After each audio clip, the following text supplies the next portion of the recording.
अस्सलाम वालेकुम। मैं आपका दोस्त, आपका होस्ट न्यूज़ एंड व्यूज़ में खुशामदीद कहता हूँ। मुझे कहते हैं अब्दुल फजल कादिर, और आपको क्या कहते हैं ये आप हमें बताइएगा। इसके अलावा मैं उम्मीद करता हूँ कि आप तमाम दोस्त बखैर आफियत होंगे, खुश खुर्रम शादो आबाद होंगे। किस तरह गुजर रहे हैं आप लोगों के रोज़े, ये आप हमें बताएंगे, और बताइएगा कि आप लोगों की ईद की शॉपिंग हो गई या नहीं। इस बारे में भी हम लोगों को आगाह करिएगा, और रमज़ान कैसा जा रहा है ये भी आप हम लोगों को बताइएगा।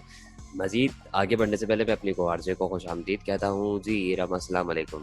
वालेकुम अस्सलाम एंड अस्सलाम वालेकुम लिसनर्स। क्या हाल चाल है आप लोगों के? उम्मीद करती हूँ कि आप तमाम लोग ठीक ठाक होंगे, फिट फाट होंगे और अपनी अपनी जिंदगियों को भरपूर तरीके से गुजार रहे होंगे।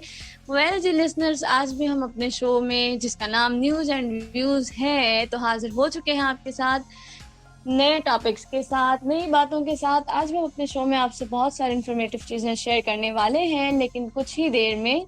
उससे पहले मैं आपको बताती चलूं कि आप हमें किस तरह ज्वाइन कर सकते हैं, किस तरह हमें सुन सकते हैं। बहुत ही सिंपल और आसान सा तरीकाकार है। आपने करना ये है, यूट्यूब पर जाना है, सर्च बॉक्स में लिखना है NAISUBAH। आपकी स्क्रीन पर हमारा चैनल शो हो जाएगा, जिसे आपने अगर तो सब्सक्राइब किया है तो दैट्स ग्रेट, और अगर आपने सब्सक्राइब नहीं किया हुआ तो फौरन आपने सब्सक्राइब कर लेना है और बेल आइकन को प्रेस करना है, ताकि हमारे न्यू नोटिफिकेशंस पर वक्त आप तक पहुंचते रहें। और हमारा शो सुनना नहीं भूलना आपने, जिसका नाम है न्यूज़ एंड व्यूज़। तो हमारे शो में कमेंट करके बताना है कि क्या हाल है आपके और कैसी तबीयत है आप लोगों की, और गर्मी किस तरह एंजॉय कर रहे हैं, और रमज़ान भी चल रहे हैं जिस तरह के। और खैर खैरियत से जो है वो रमज़ानों का पहला अशरा इख्तिताम को पहुंच चुका है और दूसरा अशरा जो है वो स्टार्ट हो चुका है। तो आपकी क्या तैयारियां चल रही हैं ईद से रिलेटेड? क्योंकि कोरोना एसओपीज पर जो है वो आवाम अमल दरामद नहीं कर पा रही है, जिसकी वजह से अब बहुत ही सख्ती होने वाली है। तो लिसनर्स, अगर तो आपने शॉपिंग अभी तक नहीं की हुई तो आप जल्द से जल्द शॉपिंग करना स्टार्ट कर दें, क्योंकि लॉकडाउन कभी भी लग सकता है। हमारा काम था आपको आगाह करना, आगे मर्जी मर्जी आप लोगों की अपनी अपनी। फिर आपने ये नहीं कहना कि जो है वो न्यूज़ एंड व्यूज़ के आरजेस ने बताया नहीं था हमें कि इस तरह होने वाला है। तो वह जनाब, हम अपने शो का आगाज कर चुके हैं और अब हम जाएंगे अपने जो है वो आर्टिकल की जानिब। और लास्ट शो में जो है वो काफ़ी खासा अच्छा फीडबैक रहा है। मतलब हमारे हर शो का जो फीडबैक होता है वो बहुत ही अच्छा होता है, और लास्ट शो का भी फीडबैक बहुत ज़बरदस्त रहा, अच्छा रहा। तो लास्ट शो का फीडबैक और कमेंट्स शामिल हम करेंगे अभी नहीं, कुछ देर में, मतलब अपने आर्टिकल्स और टॉपिक्स शेयर करने के बाद। तो अभी मैं चाहती हूँ कि हमारे जो को आरजे हैं अब्दुल फजल कादिर, हम इनसे जानें कि हमारे लिसनर्स के लिए आज क्या लेकर आए हैं, आज कौन सा आर्टिकल लेकर आए हैं। क्योंकि लिसनर्स, मैंने इसलिए इनको कहा क्योंकि ये ज़्यादा एक्टिव रहते हैं सोशल मीडिया पे, तो इनको कुछ ज़्यादा ही जो है वो नॉलेज होती है। तो मैं इसीलिए ये जिम्मेदारी ना मैंने इन पे लगाई है कि जो है वो ये ही सब कुछ सर्च करें। मतलब मेरा मतलब ये है, करने को तो कर सकती हूँ, लेकिन ये ज्यादा थोड़े इंटेलिजेंट है ना हमारे को आरजे। तो हम जानते हैं इनसे कि ये आज हमारे लिसनर्स के लिए क्या लेकर आए हैं। जी फजल। जय हाँ राम। आज की जो हमारी स्टोरी है वो है सेलुलर जेल के बारे में। जी, एक ऐसी जेल जहाँ लोग मौत की तमन्ना करें। एक ऐसी जेल जो 19वीं सदी की दुनिया की सबसे खतरनाक जेल जिसे होने का एजाज हासिल है। एक ऐसी जेल जहाँ पर सिर्फ तारीकी हो और तन्हाई हो। एक ऐसी जेल। आइए हम आपको लिए चलते हैं सेलुलर जेल, यानी काला पानी की सज़ा क्या होती है, बताते हैं हम आपको। जी हाँ, तो जनाब ये सेलुलर जेल जो है, इसके जो मुतबादिल नाम हैं मैं आपको बताता हूँ। इसको बेसिकली सेलुलर करागिल भी कहा जाता है, और काला पानी भी इसका नाम है। ठीक है, काला पानी के नाम से इसे याद किया जाता है। आज भी मुहावरतन जो है हमारे बरे सग़ीर में लोगों को डराने के लिए आज भी ये लफ्ज़ इस्तेमाल किया जाता है कि हम आपको काला पानी की सज़ा देंगे। तो सामने वाला जो है वो घबरा जाता है। और लफ्ज़ काल जो है वो संस्कृत ज़बान से चूँकि निकला है, और इसके मायने वक्त के भी हैं। और जैसे मैंने कहा था एक ऐसी जेल जहां जाकर लोग मौत की तमन्ना करें, और इसके जो दूसरे मायने हैं वो मौत के भी हैं, और लोग अल्लाह ताला से मौत मांगते हो। मतलब सोचे इस आप अंदाज़ा लगाएं कि ये किस टाइप की जेल होगी, और हम तो मतलब अंदाज़ा भी नहीं लगा सकते। और मैं आपको इसके बारे में मज़ीद बताता हूँ। तो ये जान लेते हैं कि ये कहाँ वाक़ है। ये पोर्ट ब्लेयर अंडमान में वाक़ है, जो इंडिया में है। Coordinates 11.675 degrees and 92.748 degrees। अच्छा जी लिसनर्स, इस जेल की तामीर का आगाज 1896 में हुआ और 1906 में इसकी तामीर मुकम्मल हो गई। इस जेल की जो कॉस्ट थी वो थी तकरीबन 5,17,352 रुपये। बेसिकली ये जो जेल है ये हिंदुस्तान में जो आज़ादी के मतवाले थे, जो आज़ादी चाहते थे अंग्रेज़ों से, ये उन लोगों के लिए बनाई गई थी, उन लोगों को जिला वतन करने के लिए बनाई गई थी। हिंदू जो है वो जिला वतन होने को मतलब अच्छा नहीं समझते थे, तो उन लोगों के लिए ये सज़ा काफ़ी थी कि वो मतलब उन्हें इस जेल में रखा जाए। और इस जेल में हर सेल में तकरीबन समझ लें कि एक कैदी रहा करता था, और वहाँ पर जो कैदी हुआ करते थे वो बात भी नहीं कर पाते होते थे। अक्सर इन लोगों से बहुत मुशक्क़त करवाई जाती थी, जैसे तेल निकालना, और ये इस टाइप के इन लोगों से मुशक्क़तें करवाई जाती थी, जो बहुत मुश्किल होता था। और कई लोग वहाँ पर इसी ही काम में हलाक भी हुए। जेल का जो ताला था वो काफ़ी ऊंचाई पर था, जेल से कोई भाग नहीं सकता था। इसका जो एक हिस्सा है उसे हॉस्पिटल में तब्दील कर दिया गया था, जहाँ पर 500 बेड का अस्पताल मौजूद है, और यहाँ पर 40 डॉक्टर जो हैं वो मुलाजमत अख्तियार किए हुए हैं। और इसका जो एक बड़ा हिस्सा है उसे म्यूज़ियम में तब्दील कर दिया गया, जहाँ आज भी लोग अंग्रेज़ों के ज़माने की उस जेल को देखने आते हैं। जी रम, कैसा लगा है आपको आर्टिकल? जी फजल, मुझे इस आर्टिकल को सुनकर जो है वो बहुत मज़ा आया है। काफ़ी इंटरेस्टिंग था इसमें कि मतलब पहले ये जेल बनी, और मतलब एक इंटरेस्टिंग मेरे लिए ये था कि इस जेल की तामीर का जब आगाज़ हुआ तो 1896 में हुआ और 1906 में कहीं जाकर ये ख़त्म हुआ। मतलब कितना अरसा लगा है इस जेल को तैयार होने में। और ये देखें कि अब जो है वो एक हिस्सा उसका म्यूजियम में है, तब्दील हो गया, और एक हिस्सा जो है वो हॉस्पिटल में। वैसे मुझे भी इसको देखने का ना अब शगफ हो रहा है, लेकिन प्रॉब्लम ये है कि अब इंडिया में है, ये पाकिस्तान में होती तो मैं अब तक देख चुकी होती। तो खैर, बहुत अच्छी स्टोरी थी। अब हमारे लिसनर्स भी बताएंगे इसके बारे में, तो लिसनर्स आप भी कमेंट्स में बताइएगा कि आपको ये कैसी लगी। जी हाँ, और एक चीज़ और मैं आपको बताऊं कि ये जो जेल है ये यहीं के कैदियों ने इसे तामीर किया था। ये भी देखें, मतलब अंग्रेज़ों ने यहाँ के कैदियों से ही इस जेल की तामीर भी करवाई थी।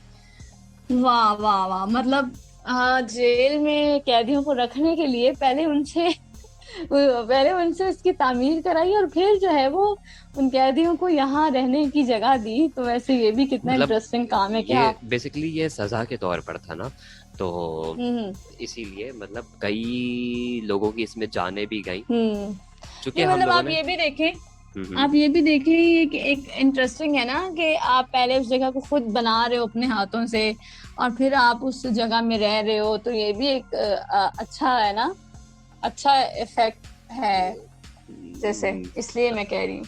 नहीं, अच्छा इफेक्ट तो नहीं है, लेकिन अपने ही हाथों से अपने लिए ही सज़ा तैयार करने जैसा ही है। ये एक तरह से अच्छा भी है और एक तरह से बुरा भी है, बस आप ये कह सकते हैं। चले, ये अलग डिबेट है, अच्छा कैसे और बुरा कैसे है। खैर, इसे जाने देते हैं। इसके बारे में आप हमारे लिसनर बताएंगे। हम लोगों ने आपसे बेसिकली बहुत ही ज़्यादा छोटी मुख्तसर अंदाज में इस नॉलेज को शेयर किया है, वरना ये बहुत बड़ी थी। ठीक है, और इंशाल्लाह कभी मौका मिला तो ज़रूर आपको ये पूरे का पूरा डॉक्यूमेंट्री की सूरत में हम लोग आपके साथ बनाकर पेश करेंगे, एक रिपोर्ट की सूरत में बनाकर पेश करेंगे आपको, जिसे सुनकर मज़ा आए।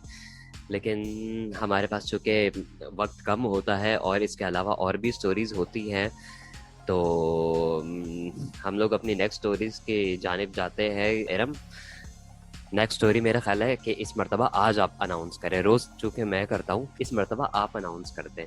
जी जी जी, मैं बिल्कुल अनाउंस कर दूंगी, कोई प्रॉब्लम नहीं है, कोई मसला नहीं है। लेकिन लिसनर्स, अगर आप लोग इस आर्टिकल को पढ़ना चाहें मजीद डिटेल में जाकर, तो आप इसे सर्च करके पढ़ सकते हैं, ताकि हमने जैसे फजल ने आपको बताया कि वक्त की कमी के बाइस हमने इसको मुख्तसरन शेयर किया है, लेकिन आप इसे पढ़ना चाहें तो ज़रूर पढ़िएगा। इसके बारे में बहुत इंटरेस्टिंग है ये, हमने तो पढ़ी है, इसको पूरा देख लिया है, लेकिन आप लोग अगर देखना चाहें तो देख लीजिएगा। और हम अब आपके साथ अपना नेक्स्ट आर्टिकल स्टोरी जो भी है हम आपके साथ वो शेयर करने लगे हैं, तो दिल थाम कर रखिए। नेक्स्ट स्टोरी जो है वो भी बहुत ही मजे की है, और स्टोरी कुछ यूं होगी कि जहाज का पायलट प्रवास के दौरान बेहोश हो गया और फिर अमले और जहाज को किस तरह बचाया गया, आइए जानते हैं इस आर्टिकल में।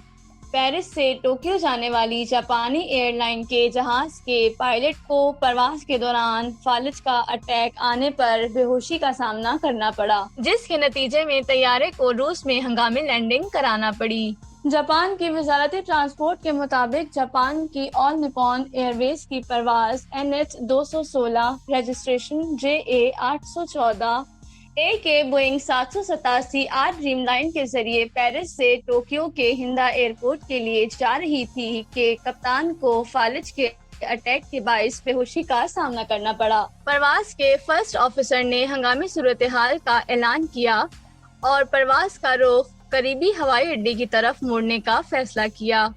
जहाज में अमले के सिर्फ 7 अरकान सवार थे। तैयारे को रूस के नोवोसिबिर्स्क एयरपोर्ट की तरफ मोड़ दिया गया और फ्रांस से रवानगी के 7 घंटे 8 मिनट बाद ANA की परवाज ने मेडिकल बुनियादों पर महफूज लैंडिंग की। कप्तान को मुश्तबा स्ट्रोक के सबब अस्पताल मुंतकिल कर दिया गया है। मुझे बताइएगा इरम कि आपको पहली मर्तबा पूरा आर्टिकल पढ़ के कैसा फील हुआ? जी फजल, बिल्कुल मैं बताना चाहूंगी। अच्छा सवाल किया है आपने, मुझे बहुत ही मजा आया इस आर्टिकल को। फर्स्ट टाइम मैंने जो है वो अपने शो में अकेले पढ़ा है, तो वैसे मुझे थोड़ा अजीब लगा क्योंकि मैं आपके साथ आर्टिकल पढ़ती हूँ, मतलब जब से शो का आगाज हुआ है तो हम साथ ही आर्टिकल्स पढ़ते हैं, तो थोड़ा अजीब लगा, आपकी कमी महसूस हुई मुझे इस आर्टिकल को पढ़ने में, लेकिन अच्छा लगा, मजा आया मुझे। जी हाँ, तो मौसम यहाँ गालिब आते हुए, और चूँकि आज कराची में बेसिकली गर्मी बहुत है और इस वजह से मैं पढ़ नहीं पा रहा था, तो इस वजह से इरम को पढ़ना पड़ा ये आर्टिकल। इस तरह ये सारा हुआ और मुझे उम्मीद है कि इरम को भी बहुत चीज़ें सीखने को मिली होंगी। क्यों इरम? बिल्कुल, ये तो आपने ठीक कहा है, काफी कुछ सीखने को तो मिला है इस आर्टिकल को पढ़ने के बाद। लेकिन आज चूंकि मतलब पिछले 2-3 दिनों से कराची का मौसम थोड़ा सा अजीब है, उसकी वजह से थोड़ी सी आवाज़ में ख़राबी थी, गले में ख़राबी थी, तो मसला तो हो रहा था, तो मैंने कहा चलें आपको हम थोड़ा रेस्ट दे देते हैं और हम जो है वो आज आर्टिकल को पढ़ने की कोशिश करते हैं। इस तरह हमें जो है वो अगर कोई आर्टिकल पढ़ने में प्रॉब्लम इन केस आती भी है तो हम उसे किस तरह सॉल्व कर सकते हैं, इसके आइडियाज़ और इसके हल भी मिल जाएंगे, सॉल्यूशन भी मिल जाएंगे। तो इसलिए भी मैंने पढ़ने की कोशिश की और आपकी तबीयत को मद्देनजर रखते हुए भी मैंने इसको कवर करने की कोशिश की है। जी लिसनर्स और फजल, कैसा लगा मेरा आर्टिकल पढ़ना आपको? मुझे बहुत पसंद आया। मैं तो चाहूंगा कि हर बार आप ही मेरे हिस्से का आर्टिकल पढ़ दिया करें। नहीं, लेकिन फजल मैं ऐसा नहीं चाहती। मैं चाहती हूँ कि नेक्स्ट जब हम आर्टिकल पढ़ें कभी कि मतलब शो में, तो आप ही मेरे साथ आर्टिकल्स पढ़ें, ठीक है? आप ज्यादा खुश मत होइए, सिर्फ आपको इस शो में मैंने रिलैक्सेशन दिया है, नेक्स्ट शो में नहीं मिलेगा आपको। बिल्कुल बिल्कुल, ये मैं जस्ट मजाक कर रहा था आपके साथ ताकि आपको तंग किया जा सके, क्योंकि मुझे अंदर की कहानी पता है कि ये आर्टिकल पढ़ते पढ़ते मैं आपको लिस्टर बता नहीं सकता कि ये कितना मुझे इन्होंने हंसाया है। ये तो मैं जानता हूँ और खुदा जानता है कि मैं कितना हंस हंस के लोटपोट हुआ हूँ लिसनर्स। और मैं आपको बता नहीं सकती कि इस आर्टिकल को जब मैं पढ़ रही थी तो मेरी कैसी हालत हो रही थी। ये हंस रहे थे और मैं परेशान हो रही थी कि मतलब ऐसा आर्टिकल था ये। खैर, हमने इसे पढ़ने की कोशिश की है और आई होप कि आप लोगों को पसंद आएगा, और दुआ कीजिएगा मेरे लिए कि जो नेक्स्ट आर्टिकल में अगर पढ़ूं भी तो उसमें प्रॉब्लम ना हो। वैसे मेरी कोशिश यही है लिसनर्स कि नेक्स्ट आर्टिकल जो हम पढ़ेंगे अपने शो में वो हमारे जो को आरजे हैं उन्हीं पे डिपेंडेड होगा, वो खुद ही पढ़ेंगे, वो खुद ही लीड करेंगे। क्यों फजल? जी हाँ बिल्कुल, और मैं पढ़ भी लूंगा, मुझे मसला नहीं है, क्योंकि मैं यहाँ पर वैसे भी कॉलम रिकॉर्ड करता रहा हूँ, तो ये मेरे लिए ज़्यादा आसान होगा। तो इरम, क्यों ना हम आज के सवाल और उसके बाद कमेंट के जानिब चलें। जी जी जी जी जी बिल्कुल, आप अपना सवाल जो कि है आपके पास वो अपने लिसनर्स के साथ शेयर करें, देन हम शो का फीडबैक और कमेंट्स शामिल करेंगे। जी, सवाल ये है कि ऐसी कौन सी किताब है जो हर मजहब के घर में पाई जाती है। जी हाँ, बहुत आसान सा सवाल है, मगर मुझे उम्मीद है कि इसका जवाब किसी को नहीं आता होगा, लेकिन आप अपने जहनों को दौड़ाइएगा ज़रूर और जवाब ढूंढने की कोशिश करिएगा। ना आता हो तो भी आप नहीं नहीं मुझे नहीं नहीं नहीं नहीं नहीं, रुके रुके रुके रुके रुके रुके, लेकिन मुझे इसका जवाब आता है, लेकिन लिसनर्स मैं आपको नहीं बता सकती। हाँ मुझे तो इसका जवाब आता है, लेकिन मैं आपको दूंगी नहीं। लिसनर्स, मैं चाहती हूँ कि आप लोगों की जो है वो वोकैबुलरी में इजाफा हो। भाई आप इसका जवाब दे दें प्लीज। अगर आप दे सकते हैं तो भी ठीक है, नहीं दे सकते तो भी ठीक है, फिर हम अपने नेक्स्ट शो में बताएंगे कि इसका सही जवाब क्या है। लेकिन जरूरी ये है कि आप लोगों ने जवाब देना है। और जवाब कैसे देना है, आपने सिंपली कमेंट कर देना है। तो हम आपके शुक्रगुजार होंगे अगर आप हम लोगों को जवाब देंगे। इसी के साथ ही हम अपने कमेंट्स की जानिब चलते हैं। इरम, कमेंट्स पढ़ने का जो आगाज़ है वो आप करें।